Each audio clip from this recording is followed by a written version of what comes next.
Hello and welcome to Ask the Source. I'm your host, Josh Reinstein, and we're here on a beautiful sunny day in Jerusalem on our rooftop studio. My guest today is Member of Parliament Peter Ostman from the Finnish government. Member of Parliament Ostman, thank you for being on the show. Thank you very much. You know, we're seeing a rise of radical Islam in Europe, incredible influx of refugees. How is this affecting the relationship between Finland and Israel? I wouldn't say that there is an immediate connection between these problems, because many of the politicians in Finland, they don't even recognize how important the relations between the Nordic countries and Israelis, and on the other hand the importance of the good relations between Europe and Israel. And then they see upon this refugee crisis from a very different point of view.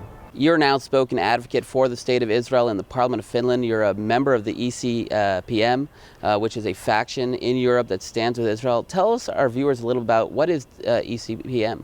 ECPM stands for European Christian Political Movement, and we have parties from smaller Christian democratic parties around Europe, and I have been member of the board since 2011 and chair of the board since 2013.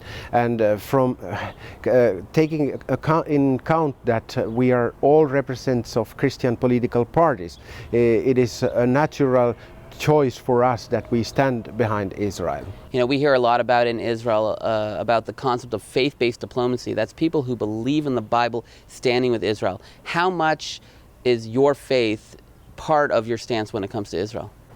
It's really hard to say. As I said, I'm a personal believer, and I have been raised up in a Christian home, and I have heard the Bible story about Israel since I was a little kid. Of course, it also might affect my opinions. But when I now work as a politician and I stand behind Israel, I try to look upon the problems and the issue from a political point of view, and first of all from a democratic point of view, and from international law's aspect. UNESCO took a shocking position against the fact that Jews have been in the land of Israel for thousands of years. They said that the Temple Mount has no connection to not only Judaism but also Christianity. And immediately last month when this happened, you came out with a blog condemning this. How important is this to someone who believes in the Bible, that the UN organization is basically saying the Bible isn't true?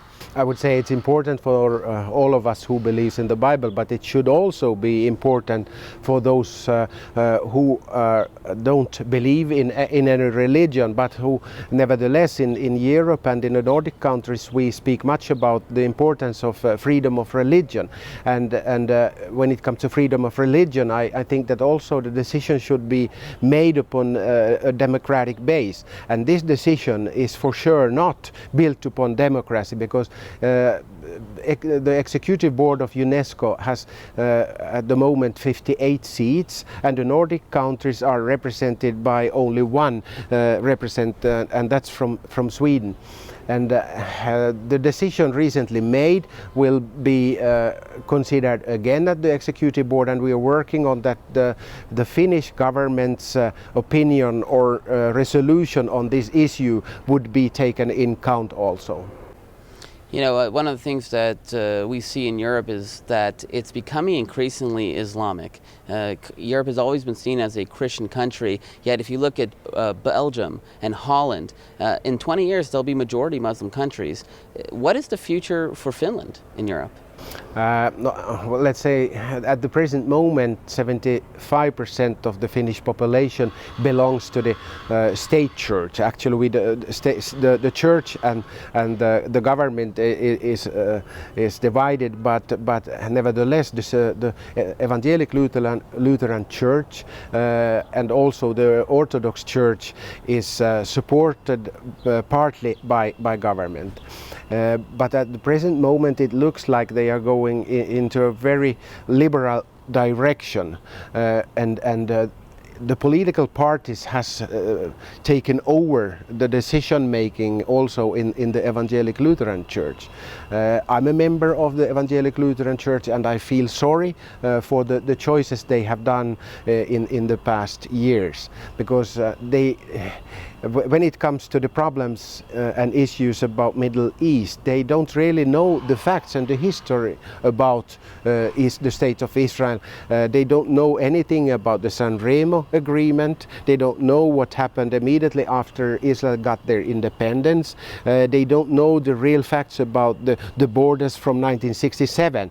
And of course, this is also due to the reason that we have got a new generation of politicians, but they follow everything what is coming up on the news, and the news channels and the media in the Western world is pretty much occupied by liberals who have their own point of view, and this also makes effects on the population in Europe and as well in Finland also.